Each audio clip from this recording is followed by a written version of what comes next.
Hello friends, welcome back my YouTube channel Devi Swarg. आज मैं आपके लिए लेके आई हूँ एक नई कहानी, माँ का प्यार। माँ के बार बार मना करने के बाद भी एक दिन राहुल के मामा ने अपनी बहन को मोबाइल फ़ोन उपहार में दे दिया।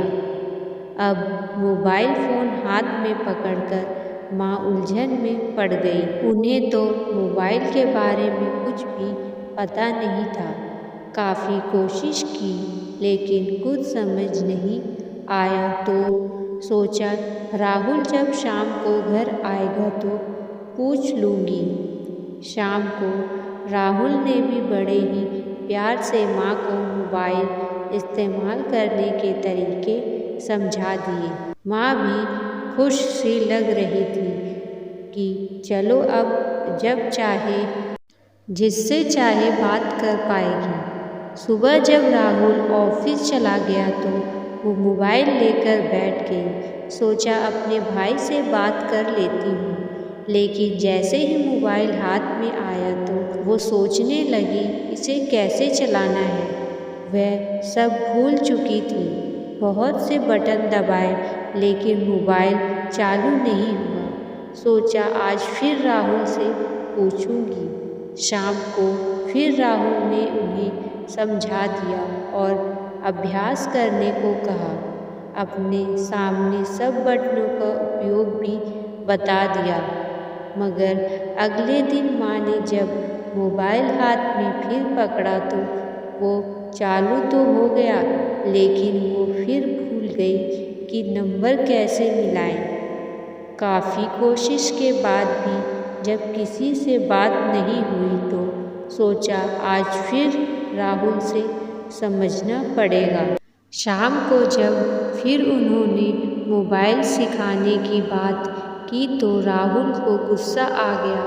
बोला कितनी बार समझा दिया, अब क्या रोज रोज यही करता रहूं? और गुस्से में अपने कमरे में चला गया। माँ को यह सुनकर बहुत दुख हुआ लेकिन चुप रह गई। कुछ देर बाद माँ के मोबाइल की घंटी बजने लगी। माँ ने उठा तो लिया लेकिन समझ नहीं आया कि किस बटन को दबाने से बात कर पाएगी। काफ़ी देर जब घंटी बजती रही तो राहुल कमरे से निकला। माँ के हाथ से मोबाइल लेकर बात करने लगा। हेलो, राहुल के मामा का फ़ोन था। अरे मामा जी, तुमने मुझे कहाँ फंसा दिया? माँ दिन भर मेरा दिमाग खराब कर देती है। कितनी बार तो समझा दिया कि मोबाइल को कैसे इस्तेमाल करना है, लेकिन उन्हें समझ ही नहीं आता। मामा ने भी हंसते हुए दोबारा समझाने को कह दिया।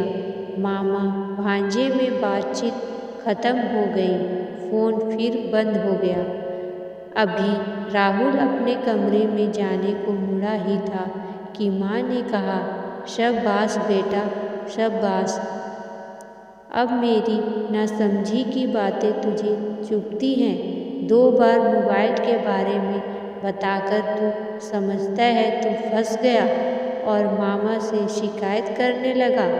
जब तू छोटा था और बार बार गिरता था, मैंने तो हमेशा ही प्यार से चलना सिखाया, कभी किसी से शिकायत नहीं की। हमेशा रात सोते हुए डर कर उठ जाता था तो हमेशा मैं ही तुझे दोबारा सुलाती थी, लेकिन मैंने तो कभी नहीं सोचा कि मैं फंस गई। यह सब कह माँ की आंखों से आंसू आ गए। राहुल तो हैरान सा मुंह फाड़े माँ को देख रहा था। कुछ बोल भी नहीं पाया, बस आगे बढ़ माँ को आगोश में लेकर रो पड़ा। कुछ देर बाद उसके मुंह से कुछ शब्द निकले। माँ मुझे माफ़ कर दो, मैंने गलती से आपका दिल दुखाया है। आपका प्यार तो मेरे लिए दुनिया का सबसे बड़ा उपहार है। इस कहानी से आपको भी यह सीख लेनी चाहिए कि माता पिता का प्यार बहुत ही भाग्यशाली लोगों को मिलता है, लेकिन जब उनकी उम्र बढ़ जाए तो उन्हें उतना ही प्यार करना हर बच्चे का कर्तव्य है सिर्फ दिखावे के लिए नहीं, दिल से उनको प्यार दें और उनकी सेवा करें। ऐसी ही और कहानी सुनने के लिए मेरे चैनल को सब्सक्राइब करें एंड बेल आइकन घंटी दबाएं ताकि मेरी अगली कहानी का नोटिफिकेशन आपके पास सबसे पहले पहुंचे। थैंक यू, धन्यवाद।